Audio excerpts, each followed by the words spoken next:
Coming up today, it is the Montana Lady Griz and the Weber State Wildcats here from Dahlberg Arena, back home after a long trip last week at Northern Colorado and Northern Arizona. We had Idaho State Thursday and now Weber State today, and it's a special day. It is Robin Selvig Day, as we're calling it. We get to unveil technically the court, I guess, was unveiled yesterday, but nonetheless, the court is now named after legendary Lady Griz head coach Robin Selvig, who now joins us here on the pregame show. Coach, how are you this morning?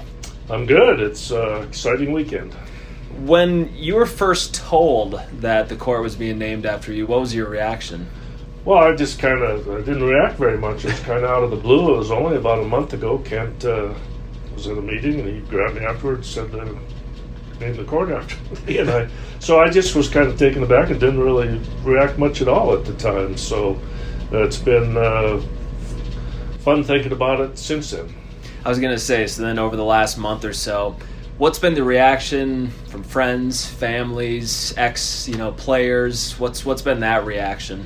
Well, the ex-players have kept me busy. They're just there's a bunch of them with a bunch of energy, and one of the great things about this weekend is lots of them are going to be here, and I'm going to get to visit with them and see them and reminisce, and they'll tell lies about me, and we just have a lot of fun seeing them. And then I'm going to have a lot of family here. My mom's making it, and brothers and sisters, and my son and my granddaughters are going to be here. So there's a lot of things for me to look forward to this weekend.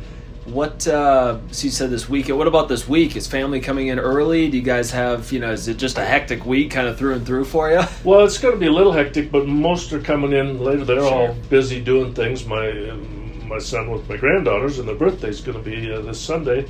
They're slipping in Thursday night actually, nice. And taking off Sunday, as most are.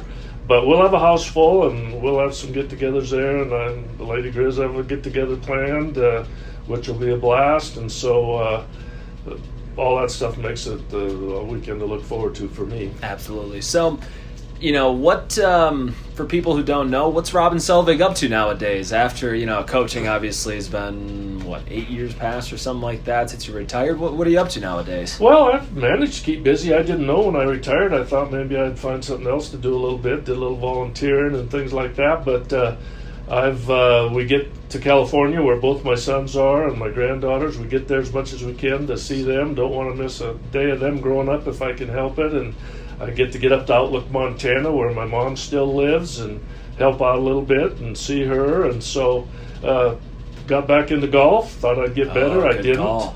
But my handicap makes it such that I have a chance every day.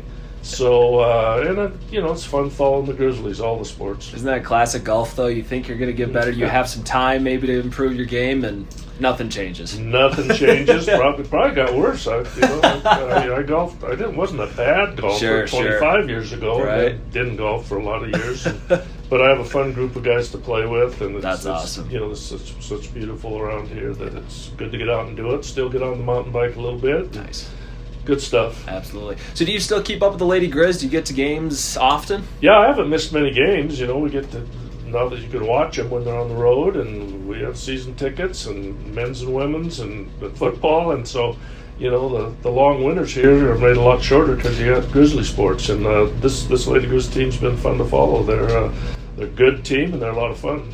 When you go to a game, do you watch as a fan, or is there like a coaching side of you that's sitting there going, this X's and O's this and this? No, I really have tried to sit up high. My wife got me to move down a little bit unless she wants to be a little closer, but I try not to be emotionally involved. I mean, I enjoy watching what's going on. I definitely don't coach.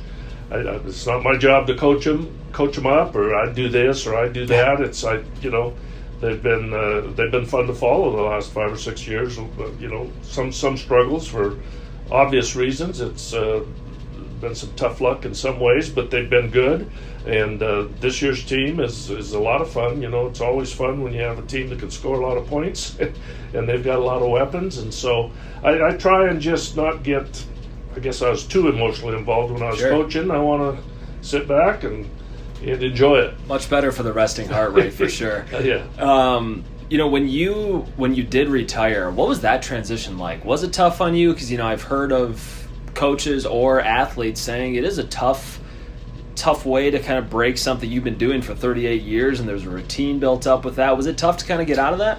Well, it was tough to actually do. I mean, I knew it was time. I mean, I didn't know after every season, but I knew after a while it was. There's things, my granddaughter's growing up, my mom and dad, still living in Outlook, Montana, and you felt like you should be going there and you should be doing things, and coaching it was hard to do what I thought I should be doing, and I haven't regretted. I definitely miss being around young people and the kids and the day-to-day coaching and on the floor. Now I hang out with a bunch of old guys and gals, and so I miss that, but I don't miss. It just was time for me, the year-round recruiting and the waking up nervous every day actually got old for me, and I don't wake up nervous now. It's nice. What when you think about your coaching career and you think about specifically maybe women's sports, how much have you seen it change? I mean, you think about when you started, it wasn't even an NCAA, recognized league. When you look back at how women's sports has evolved, what have you seen from your eyes? Well, I think I was very fortunate because I got in at the ground level. You didn't know where women's sports was going, and to be a part and actually live it, the growth of it, the more opportunities for it, and how the tremendous young women I coached took advantage of an opportunity they didn't used to have. So that was very rewarding, and I never thought about things very much at all till I was done. I think you're in the moment all the time coaching. It's the next game, it's the next recruit, and I've had a chance to sit and look back. And Megan Harrington's video, The House That Rob Built, which was Megan Harrington's idea and her thing, and it turned out the beautiful thing about that was how it traced the growth of opportunities for women, and it was much more than a story about Lady Griz basketball or Robin Selvig, and that was the brilliance of it, I thought. And so when you sit back and see those things, yeah, that's right. I mean, I didn't even remember how things were after. I mean, I didn't look back, and so it's I feel blessed to have been a part of that time. Well, it even feels like the exposure of women's basketball for sure has gone up. I think about when I was a kid, which, mid 2000s, you didn't see a lot of women's basketball games on ESPN. Now, I mean, maybe because you have ESPN2 and ESPN Plus and all this stuff, but now it feels like there's a lot more exposure. Do you also kind of get that feeling? Well, there's a lot more exposure, and that was part of the growth, and it was slow. I mean, we played top 20 teams that didn't have 500 people there, and got a train rolling through the office. Yeah. Robin's a busy man. He's getting a lot of calls this week. Yeah. So and one of the things we're very proud of, and one of the things about our success was the support we had.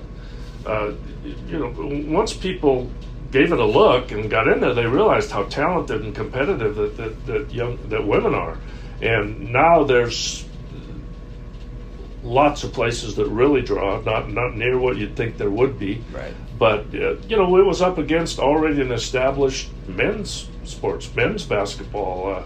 It's not like overnight you're just going to be the sport. So it's fun to turn it on, and you see South Carolina and Connecticut the other night in a packed house go to the wire, and it's exciting, and it always makes me think of the packed houses we had here with top 10 teams, and how much fun that was. Well, I think in the documentary, The House That Rob Built, I think you said, you remember more your relationships with your players rather than specific memories or games, but do any games stand out to you over your coaching career that just had a little more importance or a little more meaning to you?